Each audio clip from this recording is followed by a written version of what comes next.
എൻ്റെ പേര് P Suresh master. Retired അധ്യാപകനാണ്. കൊണ്ടോട്ടിയെ പറ്റി പറയുകയാണെങ്കിൽ ചരിത്ര പ്രസിദ്ധമായ പേര് കേട്ട സ്ഥലമാണ് കൊണ്ടോട്ടി. മതസൗഹാർദ്ദത്തിൻ്റെ പേര് കേട്ട കൊണ്ടോട്ടിയിൽ വളരെ വർഷങ്ങളോളം കൊണ്ടോട്ടി നേർച്ച ഒരു പ്രധാന ഘടകമായിരുന്നു.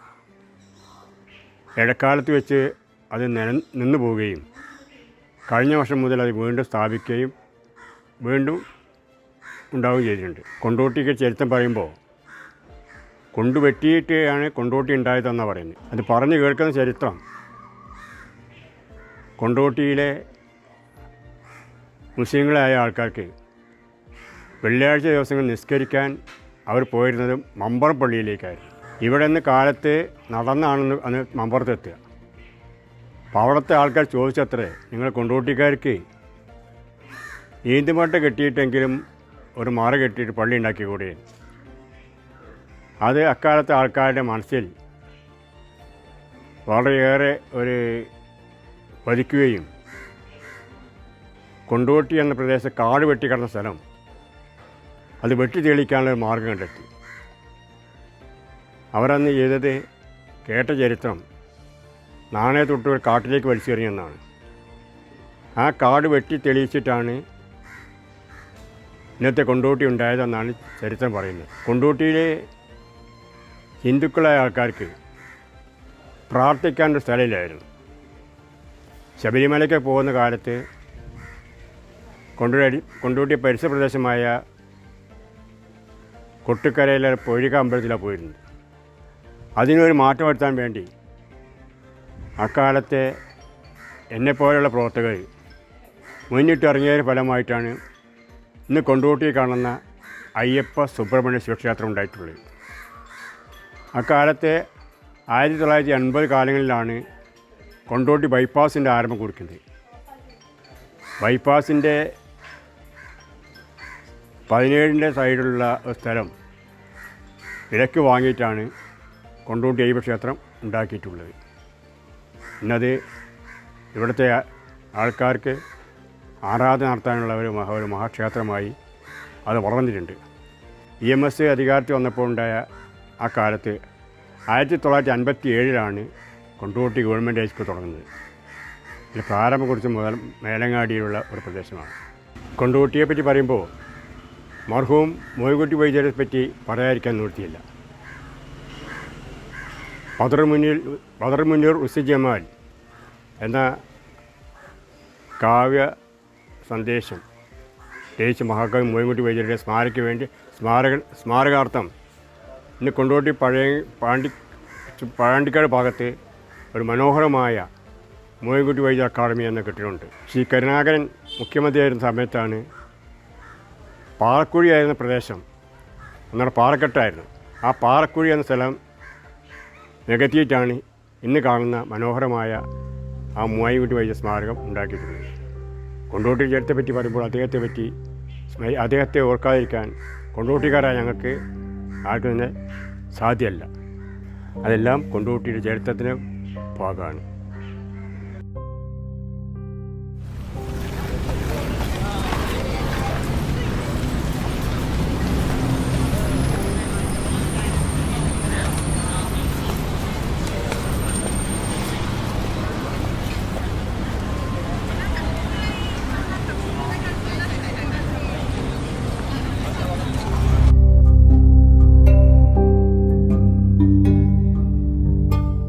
എൻ്റെ പേര് ശാന്താസി എന്നാണ്. എൻ്റെ വീട് ചേലാമ്പ്ര പഞ്ചായത്തിലാണ്.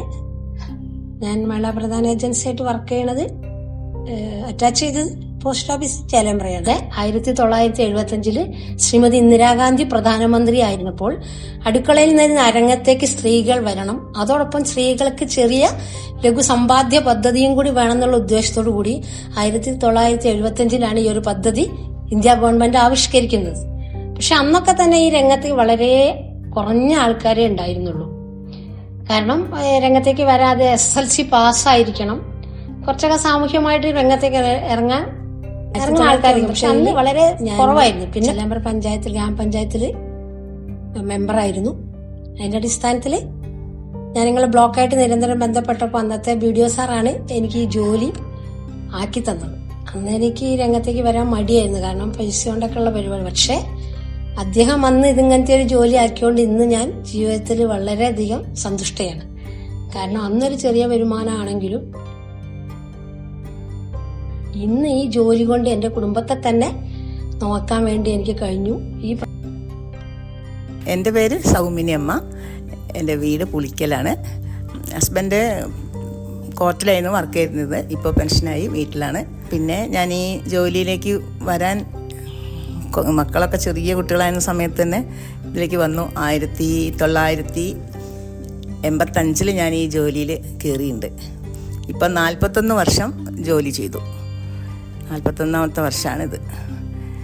അന്നൊക്കെ വളരെ ചുരുങ്ങിയൊരു എമൗണ്ടായിരുന്നു പിന്നെ എല്ലാവരും ചേർന്നിരുന്നത്.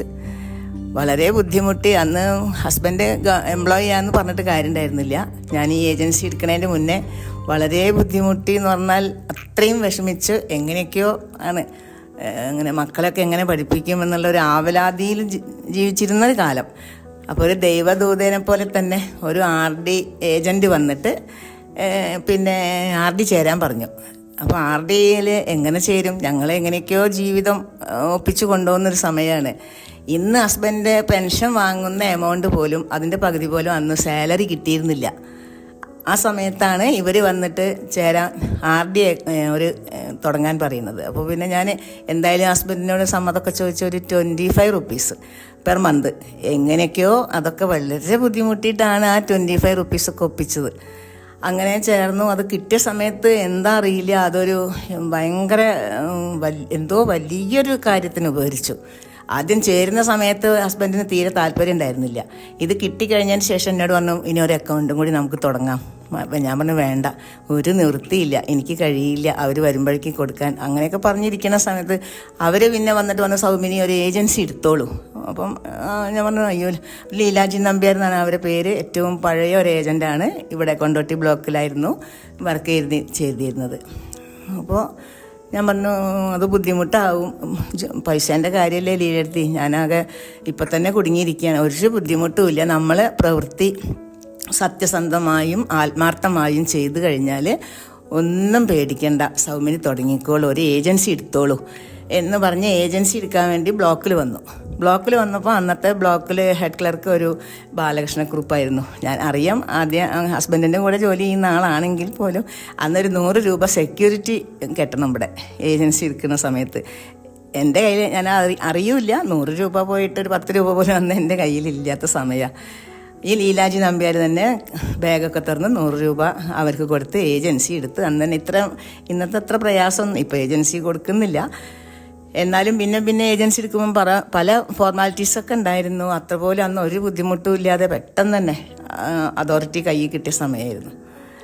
അങ്ങനെ അങ്ങോട്ട് തുടങ്ങി. പിന്നെ രണ്ടും ഭഗവാനൊക്കെ വിചാരിച്ചങ്ങ് തുടങ്ങി. ഫസ്റ്റ് തന്നെ അന്നൊക്കെ കമ്മീഷനൊക്കെ ഡ്രാഫ്റ്റ് വരിക ചെയ്യുക. അപ്പോൾ ഫസ്റ്റ് കമ്മീഷൻ ഇങ്ങനെ ഡ്രാഫ്റ്റ് കയ്യിൽ കിട്ടിയപ്പോൾ ഇങ്ങനെ ശരിക്കും എനിക്ക് പറയാൻ വാക്കുകളില്ല. കണ്ണിന്നും വെള്ളം ഒഴുകിയിരുന്നു അത്ര. പിന്നെ അങ്ങനെ നമുക്കിപ്പം എംപ്ലോയീസിനൊക്കെ ഇപ്പോൾ ഓരോ ക്ഷാമബത്ത കിട്ടണമെങ്കിൽ കുറേ കാത്തിരിക്കണ്ടേ. ഞങ്ങൾക്ക് അങ്ങനെയല്ല, ഞങ്ങൾക്ക് ഓരോ ഇങ്ങനെ കളക്ഷൻ ഒരു മാസത്തിൽ വർദ്ധിപ്പിച്ചാൽ മതി. അപ്പം പിന്നെ ഞങ്ങൾക്ക് അതിനനുസരിച്ച് ഞങ്ങളെ ബെനിഫിറ്റ് കൂടും. അപ്പോൾ അങ്ങനെ ഞാൻ ആത്മാർത്ഥമായിട്ടെന്ന് പറഞ്ഞാൽ നമ്മളെ ജീവിതം, നമ്മളെ മക്കളെ ഭാവി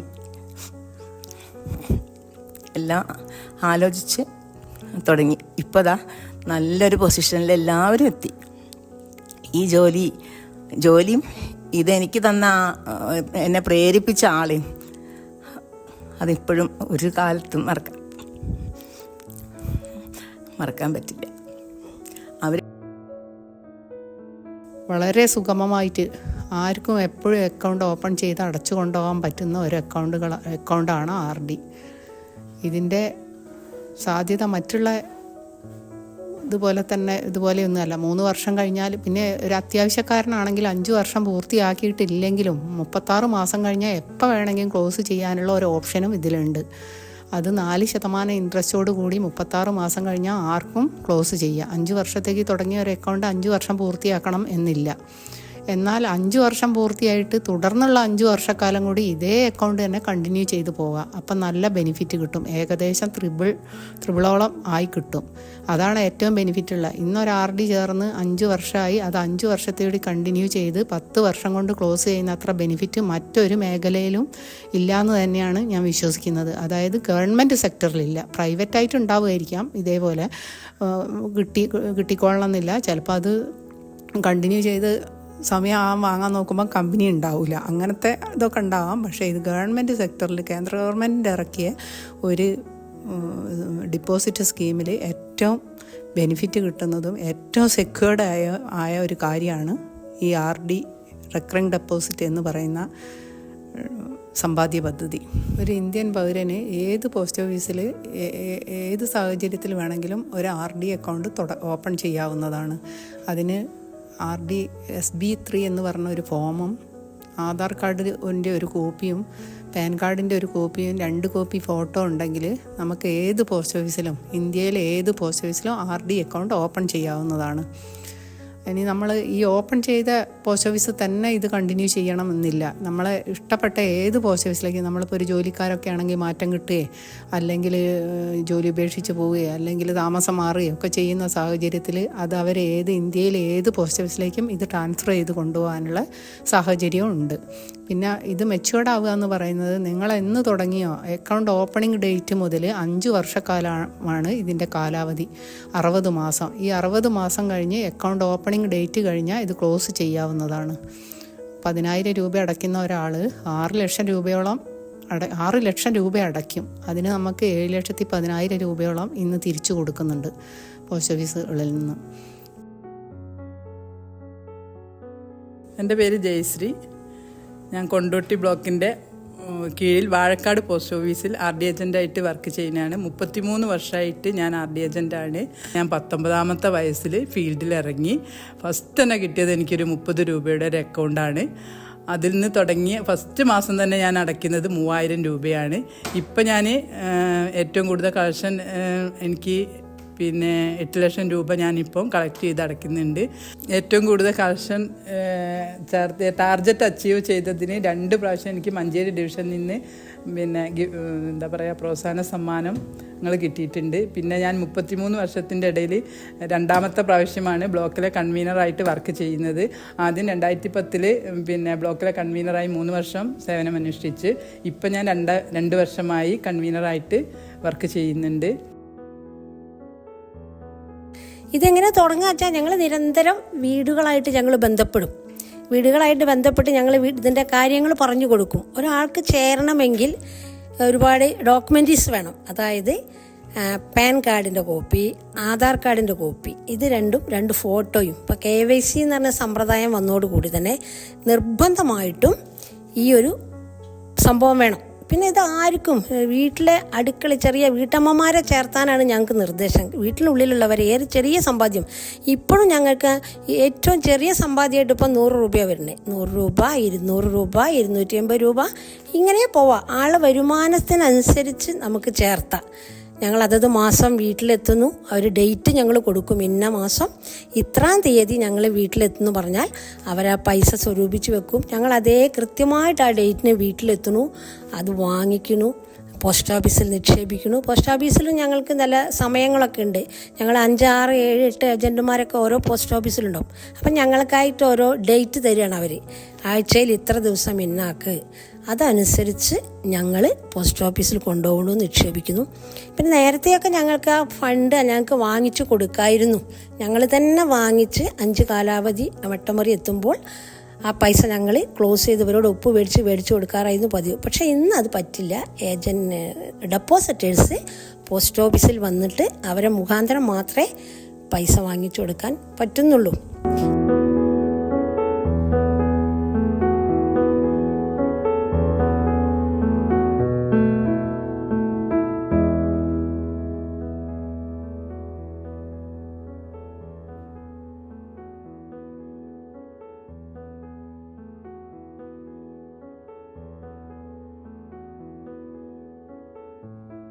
ഞാൻ Shamli IP, secretary, Kondotty block panchayat. May 12-ന് മലപ്പുറത്ത് വെച്ച് നടക്കുന്ന മഹിളാ പ്രധാൻ ഏജൻറ്റുമാരുടെ സംഗമത്തിന് എല്ലാവിധ ആശംസകളും നേരുന്നു. ഞാൻ സ്വപ്നായം, general extension officer, Kondotty block panchayat. May 12 മലപ്പുറത്ത് വെച്ച് നടക്കുന്ന മഹിളാ പ്രധാൻ ഏജൻറ്റുമാരുടെ ജില്ലാ സംഗമനത്തിന് എല്ലാവിധ ആശംസകളും നേരുന്നു. ചെറിയ സേവിങ്സ് പോലും വലിയ ഭാവി സൃഷ്ടിക്കും. ഇന്ന് തന്നെ സേവ് ചെയ്യൂ. നാളെ സുരക്ഷിതമാക്കൂ.